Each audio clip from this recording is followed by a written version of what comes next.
Hi there. We are now pursuing and showcasing potatoes and other tasty foods in the 2000s. And this is just one of a few posts that we're putting up on the Potato Museum show to chronicle our journey.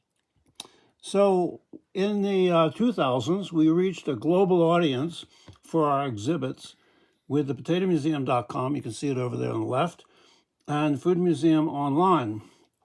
We did all this internet things. We were pioneers in that while continuing our educational programs, collecting and research. And so you can see the Potato Museum. I'm just going to go through here, show you the content, some of the variety of things that we got involved with, and the exhibits and programs and issues. Hi, here's a little bit more about the two websites that we ran for many years. New versions of them still exist. One of them contained the National Museum of Food and Farm, which was a proposal that we made, and we created basically a museum, the National Museum of Food and Farm for the U.S. online. It doesn't exist actually yet, but it's online. Look at this material that we have here. This was an introduction to food heritage, which is another huge subject. And we talked about food places that have been preserved, that are still exist, famous processing sites, seafood, all of this. Then, this is a section I was talking about of subjects that we exhibits online. You can see the volume. Rice and You can see the volume of licorice subjects that we did.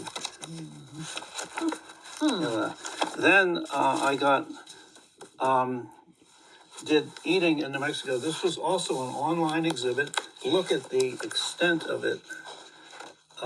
This was all online for years about New Mexico food history and historic sites. and this became a book. Yeah, this became In fact, three books. 3 books. 3 books, yeah. Here we go. Yeah. All available on Amazon, people. All available. And then you see the volume of this. This is a whole thing about the special exhibits that we used to do. And we were involved with school lunch reform and obesity crisis. And then all these other special exhibits. Now, I moved to Florida, got totally immersed in Florida food history. And it came out of this was Eat Spinellis and another book in the works. And just as an example of what we're doing, I came across this woman in Tampa, Lily Aguero, who was doing these deviled crabs. Deviled crab is definitely a tradition in Tampa. What does that mean, double crab? Well, you know, deviled Deviled eggs. Deviled eggs, yeah, deviled eggs. Sorry. So I covered her, reported on her and her efforts to revive a tradition. So that's what we've been doing with these 2 websites. And are we exhausted? Yes. So the content that you just saw, the volume of paper and all that ended up in these books. These are just some of the books that I wrote based on the content and the research we did that was on those websites. I just want to say, for those of us whose lives were mostly pre-internet and everything was on paper, sometime in the late 2000s, I made those photocopies you just saw of the content of those websites. I wanted to view them on paper. I got tired of always looking at them on screen. So the web saves trees, but tires my eyes. And for a variety of reasons, the Food Museum Online evolved into a more manageable and less expensive to maintain site. So let's move on here. So in spring of 2000, I was invited to make a presentation. At the last minute, the presenter that they had at this local elementary school couldn't make it. So at the last minute, just a couple of days before, I was invited, and they said, yeah, so I can do it. So fortunately, I had these really big props because I didn't realize that the audience was going to be 300 to 400 elementary school kids all sitting on the floor in a gymnasium. So I arrived, fortunately, I had my big props, and we reenacted the Spanish coming to America, bringing things from the old world, horses and all sorts of food sort of things, and then so we can see these kids with their cardboard boat coming and going, and the kids in the audience had items like corn from the Americas, and the kids on the other side had little watermelon toys. And so it was a very interactive program. It's quite successful, and the teachers came up to me afterward and said, "That's the best program we've ever seen." Not only were the kids completely engaged, but so were all the adults. The audiences that we've been doing educational programs are not usually that large. They're usually much closer and hands-on things. You can see some of the activities that we've been doing with kids. These are things that I developed over the years with my own students and then adapted them for these programs. Always took objects from our collection and let kids handle them. So this one, what you want to tell about this, Meredith? I guess this is the math one. Yeah. We wanted the kids to see how big a French fry, frite, they could create, and that's what you see on the far right. Yeah. So measuring how many pieces of potato would make the biggest frite. Yeah, so we used to say, here's a potato, and we would measure the potato, and then we'd say, how can we turn this potato into 2 feet long? And then, of course, that we would French fry it and all that. Here's another one. What will we do here?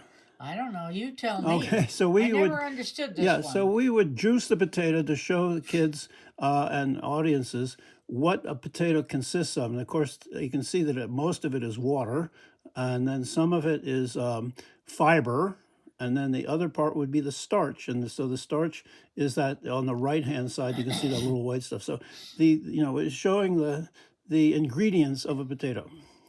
We also always did lots of art projects, especially printing, potato prints there.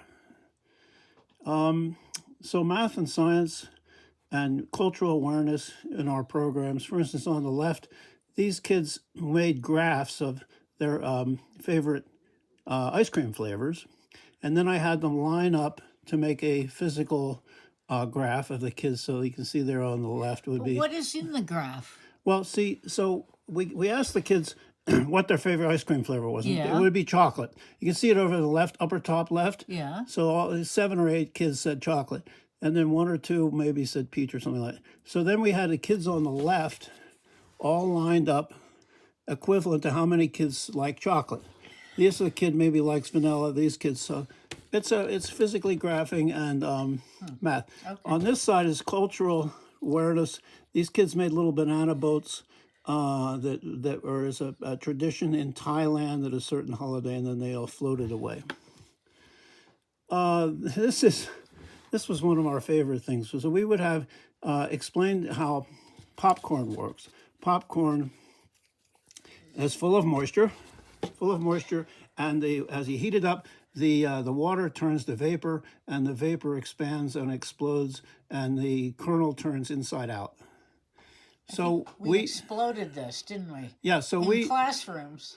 Yeah. So we would have the kids, we would explain that concept to them, and then we'd have the kids all upper left corner. You can see the kids all crowded together like their little kernels with their little moisture, water content. And then we would say, we've heated you up, and then the kids would all jump up and burst up, reenacting the popping of the corn. So then we took that further. We had them in a big circle. We put, they all had protective eyewear, and we would turn the popper on. The popper would be in the middle of the circle with the top off, and these that would pop all over the place, and then the kids would measure how far the furthest kernel popped. So this is popcorn science and math concept skills. All of this we built into our programs. Something at the end of all of our programs also was I had this gut or digestive system, and we would take it apart and stretch it across the room. So an adult male my size would have a gut that would be, I don't know, I think 21 feet long or something like that. Many times we were doing educational programs for teachers, and the math skills and the science things activities we were just showing you, we would teach the the teachers to do this in these programs. And you can see on the right some of the comments of the teachers about these programs. This got written up in the Albuquerque Tribune when we did a whole full day of this, and you can see we had a kind of a rug on the floor of the continents, and the activity was for in teams they would have to figure out where to put these toys. So the peanuts would come from the Western Hemisphere, and the squashes and all that would be Eastern Hemisphere. So that was a really fun hands-on activity. We also use sugar packets to practice and teach other principles, and just hope that the teachers would be able to adapt and be more hands-on and use food in their classroom teaching. Here's an example of an all-day program that we conducted with teachers. This is a flyer that we used to show the various programs that are popular programs. Planet Potato, of course, was one of the most popular, and then you have chocolate, chilies, corn, and more. Another one of our popular programs we took all over the place. So you want to talk about these people?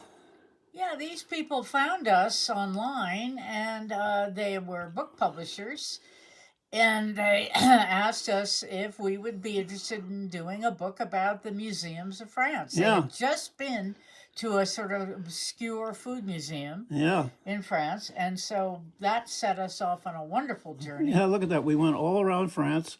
Each one of those blue dots is a place we stopped. It would be a food museum or a heritage site. Let's have Meredith talk about this. Published in 2005 was Gastronomie, the food museums and heritage sites of France. We were fortunate enough to be invited to do a 6.5-week tour of France, and we loved every minute of it. We ate, we slept, we whatever. We were hosted by French Tourism, the publisher Yves Bellew, and Carol Kitchell. We wanted to acknowledge here the idea for this book was born when Yves Bellew and Carol Kitchell of Bunker Hill Publishing zipped through the Musée du Jambon in some unpronounceable name in France, taken with the idea that if there's a ham museum exists, then food museums must abound in France. They found the food museum on the internet. I've been doing that for several years, and asked us to write about the food museums of France. So we want to thank them for all that. And these are the other credits. So we worked in 2004. We spent a lot of time researching all of this, contacting various tourist authorities, and we started in Paris, rented a car, and went down the center east of the country, and then over to the southeast, and then you can see it around, and then we came back up the center west. And this book is my photos of the places we went. These are eco museums. These are actual museums. There's a foie gras museum.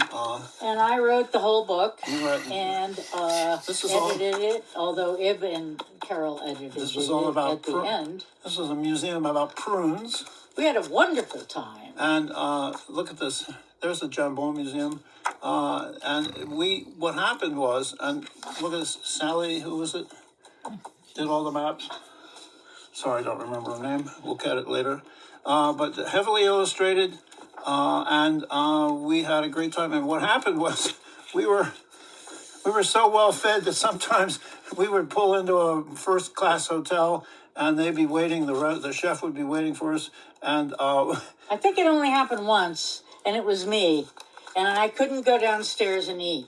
So you went downstairs and ate something. I think that's right. But I had been fed and fed and fed. Yeah. And we were driving. Yeah, so... Well, I was doing all the driving. Tom was doing all the navigating. We did not have Google Maps. We did not have any of that stuff. No, it was so we would come to a rond-point, as they call them, and we would go around and around and around and around until Tom figured out which way to go.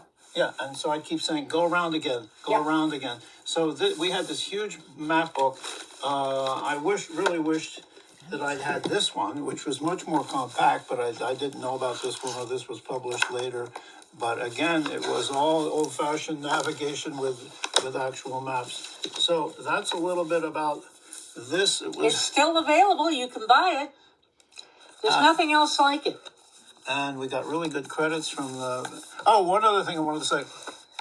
So we got to one time in a little town that had a museum about, they had collected all these old kitchen utensils. It seemed like the whole town was out waiting for us as we got there, and we went in. They were very proud to show us all around. It's in the book. And what happened was this one person said, French people would never do this book, go around France writing about our food museums and heritage sites. It takes an American to do that. It takes Americans to do that. And so we did. And we did. So, yeah, we've already shown you some of this. So we're just going to flip through some of the sections. But here's the Parmentier, the sections about the potato that were in there. And we came across that they're making wine out of chili peppers down in the south. This guy made a special bouillabaisse for us, the chef, and we stayed with these people on a goat farm. And so, we became knights of some kind of fraternity, cognac, yeah. Something. Got the medals and the certificate. There's the subject index and all that. So, also from the internet, we were found by a community in Italy, Cetica. You can see how remote it is, up in the mountains in the eastern part of Tuscany. And they wanted us to come help celebrate their heritage red potato. And you can see potatoes grow in the mountainous areas, and this was very much a mountainous area. And so we did. And they had just recently, after several years of study in university, making sure that this was a unique heritage variety, they got certified on that. And they brought us over to celebrate this designation. We did a slideshow presentation about the history of the potato and had great meals. They can see we were with the chefs. I think it was rabbit and some sort of a special sausage, and there's the potatoes. I learned later that the Cetica potatoes were an ingredient in a beer, and so that's something to look forward to. This is the guy who's head of the consortium that was promoting all this, and he showed us the potatoes and gave us a bag to take back. Another bag that we came across was wackos. Some people say we're wacko about all the potato. This is a wonderful brand. So we got back to Florence, and there we are on the train. What about Florence? What's special about it, Meredith? Well, that's where we met. We were studying in Florence during our junior year. So there you have it. We got to know Florence very well. Firenze. Yeah, so we moved to Europe in 1973. This was after we finished grad school and all that.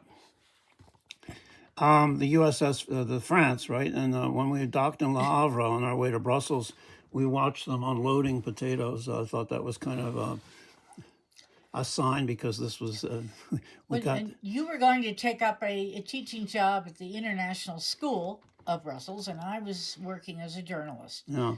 So that's it where was the quite Potato a Museum, great trip. where the Potato Museum all started. Whoa! So in 2006, we returned to Brussels. When did we leave Brussels? I think it was Yeah. 19. Yeah. Wait a minute. 1980. Yeah. Yeah. So we returned to Brussels to have a family reunion at friends at Fred and Rosvita Gans' house. And here we are having a meal with my sister and brother-in-law.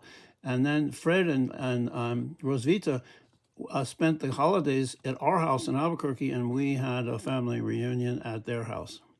We also went down, of course, to the popular Brussels restaurant area, and we had more moule frite. And there's two of our favorite restaurants, Chez Lyon and Vincent. Vincent's are fascinating because it's divided into two parts. One part of the restaurant is all about meat and the Ardennes region, the mountainous region of Belgium, and the other part is all about the seafood. And this is how they used to catch or harvest the little gray shrimp that inhabit the North Sea coast, and they would stuff the tomatoes with them, so you can see all that. I wrote about this because for a while I was teaching, and after I took a sabbatical from teaching, I was working doing a weekly travel article for the Brussels Bulletin, the Belgian Bulletin, and there's that showing the harvest of those shrimp, and then I was also writing about potatoes and other things. we were happy to see that the Belgian fruit stands had survived, modernized. And then this is, you want to talk about Milou real quick? Milou Wobbs was our landlady in a little town outside of Brussels. There she is with her animals and her favorite Aga cooker. And we had many, many wonderful meals with her at that table. And notice the parrot. Yeah. So there's Milou and her brother, Jean-Francois Paquet. There we are. This, you can see it's Christmas time. There's the house which we rented. It was the gatehouse of this chateau. There's our house there, and here's her the chateau, the main house, and then her gardens to the east. You can see the extent of this property, and we were part of the of this whole environment. At that house was after we left, after the collection left the school, we set up the collection in the top floor of that house, and many journalists and other people came to see what we were doing. Also grew a lot of potatoes in the garden outside there, and with Jean-Francois Paquet's help, we grew, I don't know, you can see how many different varieties there are. What was wonderful about our trip That back, was our hen. yeah, Harold. Harold. Yeah. So our trip back to Belgium for was- Christmas 2006, we got to see that these varieties that we had been growing and that were kind of heirloom and kind of special were now very much celebrated and packaged and available. So look at these wonderful names on them. Back in the States, we continued to do our programs. The Chocolate Chilies Quarter More was a very popular one that we took all over the place. And here's another place where we did a program. We also continued traveling and studying the potato as much as possible in places named potato. Continued collecting. Here's the potato baskets, and this guy was doing this in England. And continued collecting things. This, we were given very early examples of potatoes that were from the original, this archaeological site in Chile where the potatoes were the first evidence of people eating potatoes were found. We also enjoyed collecting unusual things about articles and stuff about the potato and these glass plate images. We actually started a whole new subject of collecting, postcards, which was not normally a collection. Here we are with a box of correspondence that we received, all sorts of things and letters that we sent out. Lots of interesting articles. This woman was asking us about how buttons used to be made out of potatoes. Now, in 2008, International Year of the Potato was declared by the UN to promote the idea that potatoes are a good food source for people around the world. And we were interviewed on National Public Radio. And there are a host of other milestones and commemorations to note. 2008 is designated by the United Nations as the International Year of the Potato to focus attention on how the spud can help alleviate world hunger and poverty. Well, that brings a big hurrah from potato fans Meredith and Tom Hughes. They're co-founders of the Potato Museum, which boasts some 1,300 potato-related items. Well, it apparently is the world's largest collection on the history and social influence of the potato, and it contains artifacts and artwork and flat art and advertising, tools, games, songs, photographs, a huge postcard collection. Collected from all over the world. People have contributed, helped us discover all of these things, and 2008 we're hoping to establish a permanent home for all of us. Yeah, we should say you run the Potato Museum, but the Potato Museum doesn't have a bricks and mortar place to call its own. That's right. We're in talks with people in Italy, Estonia, Ireland, Peru, and also the state of Wisconsin about establishing a permanent home for our collection. Well, Meredith, what would you say your favorite item out of all the things you've collected over the years? What's your favorite? Well, we have a marvelous package of cigarettes, Spud cigarettes, which is quite unique. Although we are both non-smokers, totally. Is there anything potato-y in them? No, nothing at all. It's just the name. Somehow the name stuck. We also have one of the prototypes, an early Mr. Potato Head, before Mr. Potato Head was named that. I like all the digging tools and implements that the hardworking people in Peru, foot plows they call them, and they do all the work with one plow. What should we know about the greatness of the potato? Well, the potato is really the most efficient form of converting land, water into nutritious food. It's the most versatile and valuable plant on Earth. It only has about 100 calories. It's got no fat. It's a good source of potassium, vitamin C, and it's almost a perfect food like the egg. So you would say that the International Year of the Potato, coming up here in 2008, this is an idea whose time has come. You know, when we honor the potato, we honor ourselves. And the potato is one of the solutions for us, for this burgeoning population we have, and trying to also preserve our environment at the same time. Well, Meredith and Tom Hughes, curators of the Potato Museum, I hope you have a great 2008. It's the International Year of the Potato. We'll salute you with Spud liqueur. Yeah, and in connection with all that, I organized a big conference at Smithsonian on the potato experts from around the world, and one of them was this friend of the Potato Museum, Carlos Archoa, who worked for SIP and was a wild potato hunter, and I hope you get to read this article. And in 2009, I think it was, we went to Alaska, and of course, we went to a potato farm. There I am. The mosquitoes were incredible. But then we got to go see the glaciers and other things.